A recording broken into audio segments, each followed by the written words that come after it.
I'm a movie fan. I like comic books, and I like mythology, and I like these kind of things. And if it'll work for me, I think it will have some appeal. You know, I'm not somebody who's just sitting there going, "Oh, it's so creepy." You know, it's not one of those things. It's just really, okay, yeah, this is the kind of thing I'd like to see on the screen. This would be kind of cool. You know, which I think, you know, was when I really got the chance to see Armada the first time.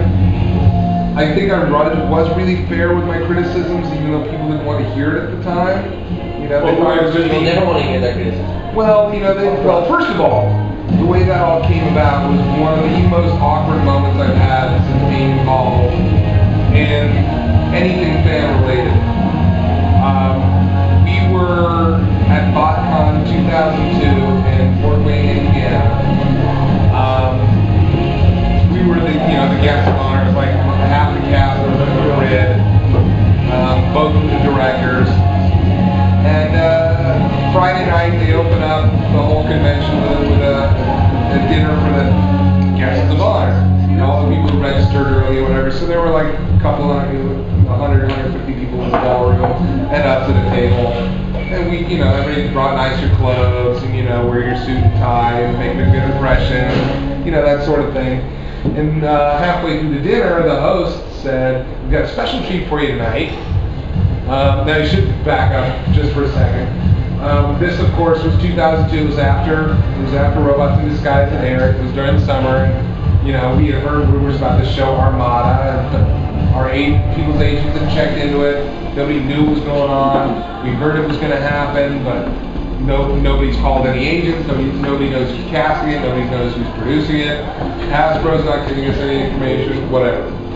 So, you know, we're sitting there, and then one of the hosts says, "In a special treat tonight, we have the first showing ever anywhere of the premiere episode of Armada." At which point, Peter Spellos, Mike McConaughey, Neil Kaplan, Steve Kramer, you know, and Wankus, that's old man, all kind of look at each other and go, "I guess we didn't get the job then, huh, guys?" Right. And that was how we found out. Right. That's really awesome. So they go ahead and, you know, after the dinner, they turn down the lights, they put on the show, and most of us lean in at the table and kind of go, "How do we sneak out of the room without insulting our hosts?" Right. Well, there was no way to do it. So we did it. We sat there and we watched. So it's like, okay, I know I lost the job, but let me see what I missed out on. And I start watching it. And the first couple of scenes that I see basically look like old 60s drag animation, where you got like the moon drawn here and then another panel with the stars, and they drag the stars behind it to create this motion. So it almost looks like panel on top of panel. And I'm going, wow, this animation is really kind of bad. And then I'm listening to it. And you know, I'm just telling the story about like the mini cons, and I'm going, okay, that sounds a little weird, but okay. And then the kids come on, and I'm just going, okay, the kid sounds like he's 35. This, you know, the kid is supposed to be Mexican, it sounds like he's definitely not. You know, it's like a 35-year-old guy doing bad dialect. And Optimus Prime comes on, and quite frankly, to me, it sounds like a really bad Sean Connery imitation. Okay? It just processed his voice in a very weird way. Sounded like, you know, I'm Optimus Prime. Yeah. Okay, I mean, Megatron was pretty good. I mean, that was kind of working for me.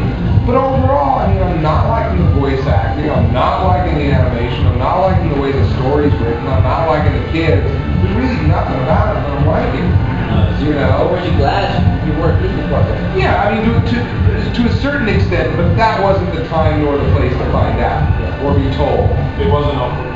And unfortunately, you know, there's like some postings on the internet that pretty much roasted me for my attitude afterward. And somebody asked me what I thought, and I didn't think, and they didn't know who I was, so I told them what I thought. You know? And then I guess I made a comment that let somebody in on the fact of who I was.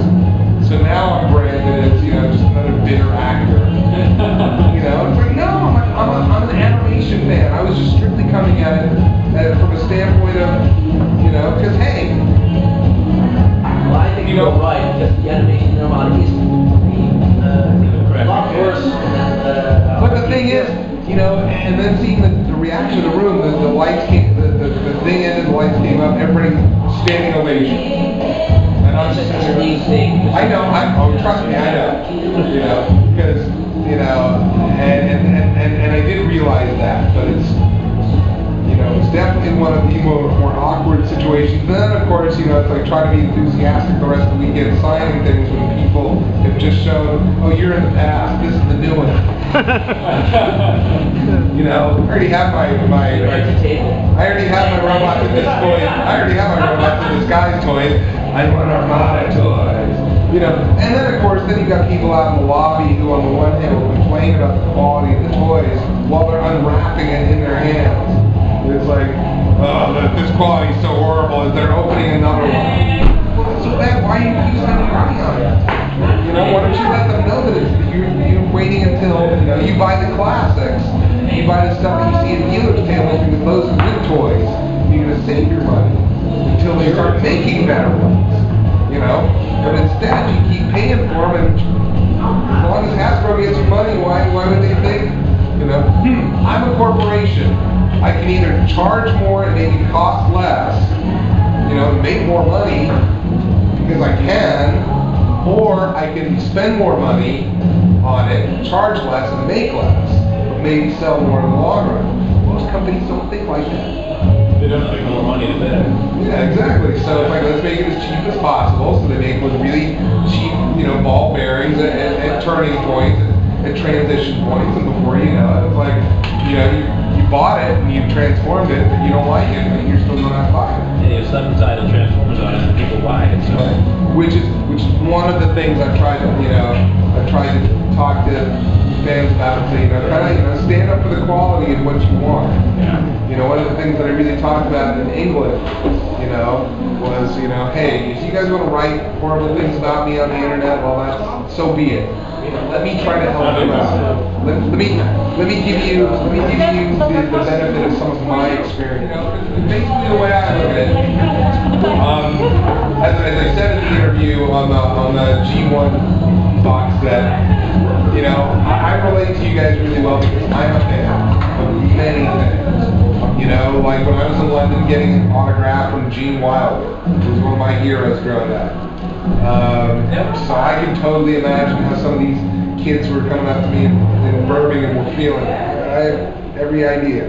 When I was 19, I was a guest on the set of Star Trek 4. And I've been a Trek fan my whole life. And then I met William Shatner and I got... But I met William Shatner and I'm not a Trekkie anymore. So. He'll cure anybody once he meets him. You gotta lie, right? It's something like that, and it's, you know, quite frankly, you know, if I ever dare have that attitude with, you know, with a Transformers fan who's invited me to their country, or even more so, flown me to their country, and then I turn around and say, excuse me, that's bullshit, you know.